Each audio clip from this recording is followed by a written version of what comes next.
bagaimana sih membuat terowongan di bawah dasar laut? Terowongan adalah sebuah tembusan di bawah permukaan tanah atau gunung atau bahkan di bawah dasar laut. Nah, jadi laut kan punya dasar nih, di bawahnya lagi tuh. Ya, gitu.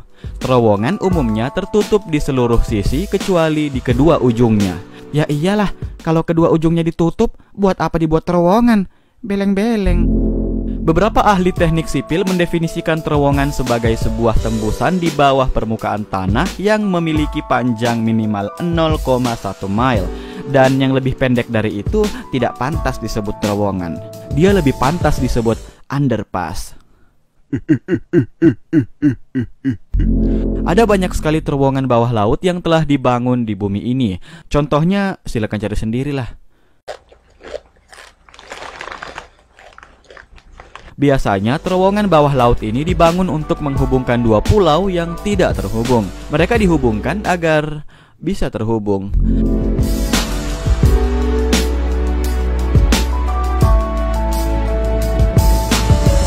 Lantas melihat begitu banyaknya terowongan bawah laut yang dibangun, maka timbullah sebuah pertanyaan di benak Bapak Ardiansyah SPD, yaitu bagaimanakah terowongan dasar laut itu dibangun? Padahal kan di bawah laut itu rawan. Itu rawon. Nah, apakah tidak berbahaya jika kita melakukan penggalian di bawahnya dasar laut yang sangat dalam itu? Ih, aku takut, Mas. Oke, untuk menjawab pertanyaan dari Bapak Akram, maka langsung saja putar dulu intronya. Jangan pakai lagu itulah, yang lain lah. Mesa Seres kayak apa kayak. Tunggu, Bapak Akram itu siapa, Bogeng? Dalam pembuatan terowongan bawah laut ada beberapa tahapan. Tahap pertama yaitu berpikir dulu. Nah, kita masuk ke tahap kedua, yaitu penggalian.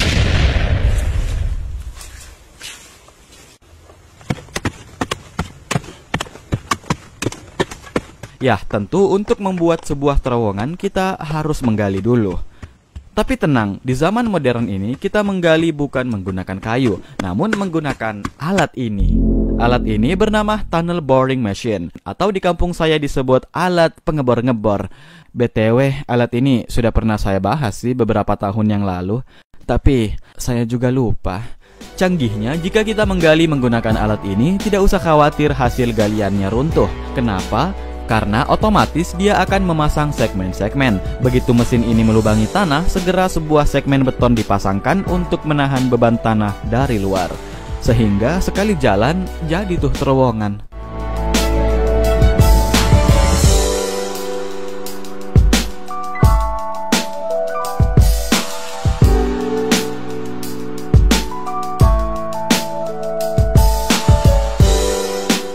Wow, alat yang canggih. Sepertinya alat ini sangat menginspirasi ya bagi tukang gali kubur. Aduh, pegal. Nah, secara otomatis ini sudah menjawab pertanyaan tadi, yaitu gimana sih caranya kita menggali di bawah dasar laut? Apa nggak takut tanahnya runtuh? Nah, itu tadi jawabannya, Pak.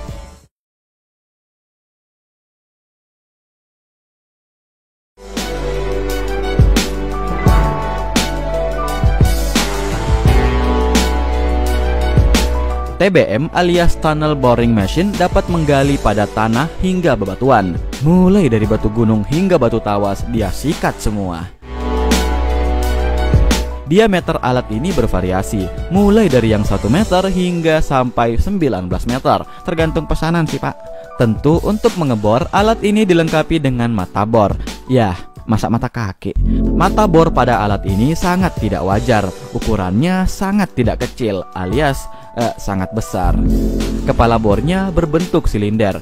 Putarannya lambat kayak siput tapi pasti. Mata kepala bor ini berputar dan menggerus batuan. Selagi kepala bor mengebor, sektor belakang pada alat ini melakukan tugasnya yang lain, yaitu memasang segmen dinding pada terowongan. Seandainya kita bisa melihat alat ini bekerja dari jauh, kita menjadi teringat pada seekor hewan yang suka menggali tanah.